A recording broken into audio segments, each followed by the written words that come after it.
Okey, Assalamualaikum, salam sejahtera. Okey, semua pelajar sihat kali ini. Okey, untuk bab 9, okey, kita dah belajar tentang sistem struktur bumi, kemudian adanya bahan bumi. Okey, kita sambung 9.3 iaitu proses utama bumi. Okey, bumi terbentuk jutaan tahun, okey, beribu juta tahun yang lepas. Okey. Jadi terdapat banyak perubahan pada permukaan bumi sama ada dari dalam bumi ataupun pada luaran bumi. Okey, antara proses-proses yang bolehnya berlaku perubahan ini ada. Kita akan belajar sikit macam mana bumi perubahan boleh berlaku pada muka bumi. Okey, daripada dalam dan luar permukaan bumi. Kita tengok proses-proses utama yang berlaku pada bumi. Okey, tengok ya. Proses utama bumi. Okey. Terdapat dua proses yang berlaku pada muka bumi. Satu proses eksogen, satu lagi proses endogen. Okey, kita tengok dulu apa yang dikatakan dengan proses eksogen. Okey, proses eksogen proses yang berlaku di permukaan bumi.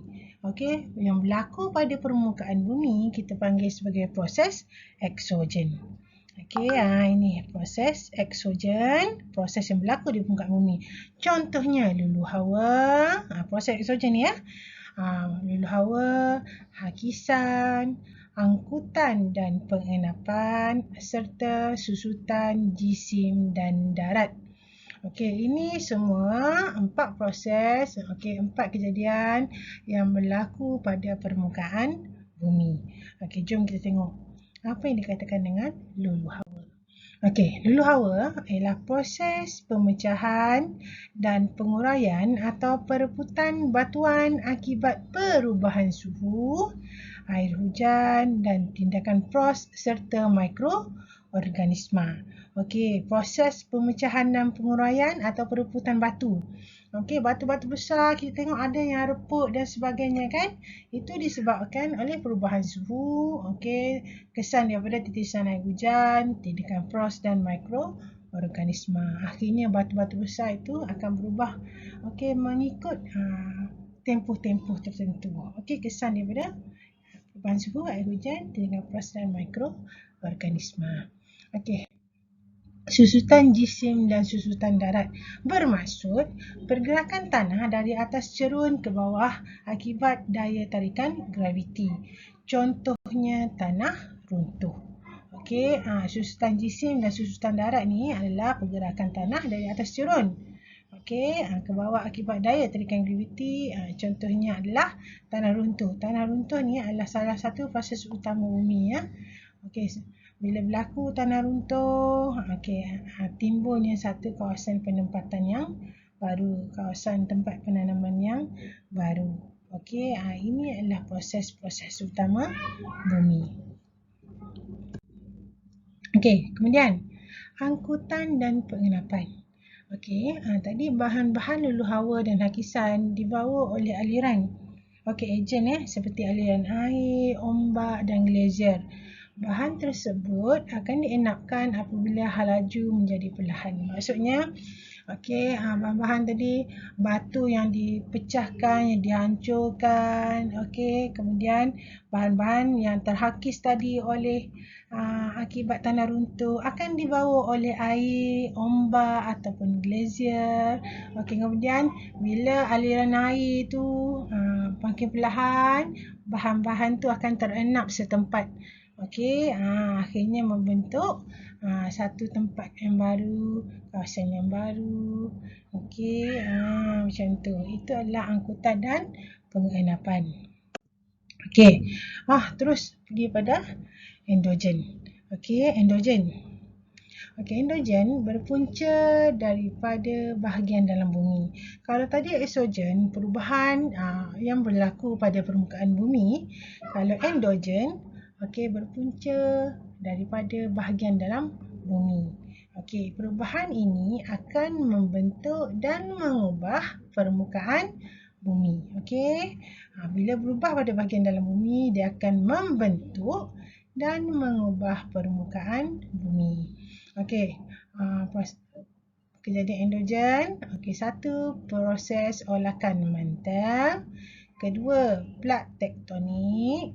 Ketiga adalah aktiviti magma. Jom tengok apa yang dikatakan dengan proses endogen. Yang pertama, okey, proses olakan mantel adalah suhu yang tinggi dalam bahagian mantel dan teras bumi menghasilkan arus-arus perolakan di lapisan atmosfera yang menggerakkan kerak bumi. Okey. Ini teras dalam, ini teras luar, ini mantel. Okey. Suhu tinggi dalam mantel ni menyebabkan adanya arus perolakan, okey, maksudnya okey, yang menyebabkan kerak bumi bergerak. Okey, kerak bumi bergerak. Sebab itu, kalau dulu kita boleh tengok ya, peta dunia berapa puluh tahun yang lepas, okey, ratus tahun yang lepas lah, okey, tanah datarannya adalah berbeza daripada permukaan bumi yang sekarang. Okey, permukaan yang ada pada map kita sekarang, peta kita sekarang. Kenapa? Kerana berlakunya pergerakan pada kerak bumi. Okey, tengok seterusnya. Okey, plak tektonik. Okey, plak-plak bumi sentiasa bergerak menyebabkan pertembungan dan pencapahan yang menghasilkan pelbagai bentuk bumi serta hanyutan benua. Ini pun salah satu juga. Okey, dulu benuanya bersaiz lebih besar, kemudian sekarang benuanya makin kecil. Okey, pulau-pulau dulunya salah tanah dataran yang luas, akhirnya menjadi kawasan pulau-pulau. Okey, ini adalah pergerakan plak tektonik. Okey, dan ini juga pergerakan plak tektonik pada dasar laut juga, ini yang mengakibatkan tsunami. Okey, pergerakan-pergerakan ini akan mengakibatkan adalah kalau besar pergerakannya, besar gempa buminya, itu yang mengakibatkan tsunami. Okey, ini adalah contoh-contoh proses utama bumi, proses endogen. Okey, proses yang berlaku dalam bumi. Okey, seterusnya yang last sekali adalah aktiviti magma. Okey, magma yang cair dan panas keluar melalui gunung berapi dalam bentuk letusan yang kuat. Bahan letusan akan bertimbun di sekeliling cerun lohong dan membentuk kon gunung berapi. Okey, asalnya gunung berapi ni dia rendah aja. Okey, makin lama letusan, okey, magma keluar, magma meletus, okey. Kemudian lava mengalir. Okey, bila dia makin lama dia mengalir, kemudian dia sejuk. Kemudian makin lama gunung tu makin tinggi. Okey, lava dia sejuk akan membentuk lohong yang tinggi. Okey, itu macam mana boleh terbentuknya gunung, membentuk kon gunung berapi. Sebenarnya kawasan gunung berapi ni adalah kawasan selepas seketika berlakunya letusan gunung berapi, kawasan tersebut mempunyai kawasan tanah yang paling subur. Okey, tanah yang paling subur. Tanaman yang menjadi mineral dalam tanah itu menyuburkan tanaman. Okey, itu Allah Subhanahu Wa Taala tak menjadikan sesuatu itu sia-sia. Semuanya ada kebaikan. Okey, kebaikan.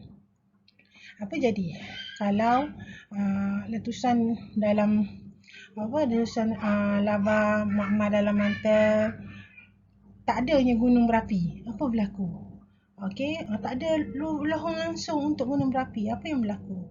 Okey, boleh jadi bila-bila masa sahaja mana-mana bahagian bumi akan meletus. Okey, mana-mana bahagian bumi akan meletus, meletup dengan kuat. Tapi Allah jadikan adanya gunung berapi, adanya glacier. Glacier tu punca air panas yang bersama dengan wap. Okey, dia jadi panas, wap air panas. Okey, itu kawasan air panas. Kat Malaysia pun banyak kan? Punca-punca macam contoh dekat Perak ada Felda, apa saya tak ingat nama dia. Felda apa ya? Kawasan tempat air panas tu. Okey. Saya pernah pergi. Satu ada dia macam kolam-kolam macam sungai macam tu. Okey, letak telur pun telur boleh masak. Okey, sebenarnya itu adalah kawasan-kawasan yang ada Tuhan jadikan tempat-tempat tertentu, tempat keluarnya wap daripada muka bumi. Okey, kalau tak ada wap tu, tersumbat semuanya. Apa jadi? Boleh meletus mana-mana tempat bila-bila masa. Okey, semua kejadian Allah ada kebaikannya, ada tujuannya. Diciptakan sebegitu. Okey, so itu sikit je untuk subtopik 93, proses utama bumi. Jadi, semua pelajar, saya minta tolong rujuk buku teks juga. Okey, cuba selesaikan dalam buku modul Alif Sanjung, muka surat 144145. Okey, subtopik 93, proses utama bumi. Okey anak-anak, selamat belajar. Okey, semoga maju jaya. Okey, apa-apa soalan tak faham, tolong rujuk cikgu ya. Okey, Assalamualaikum. Salam sejahtera.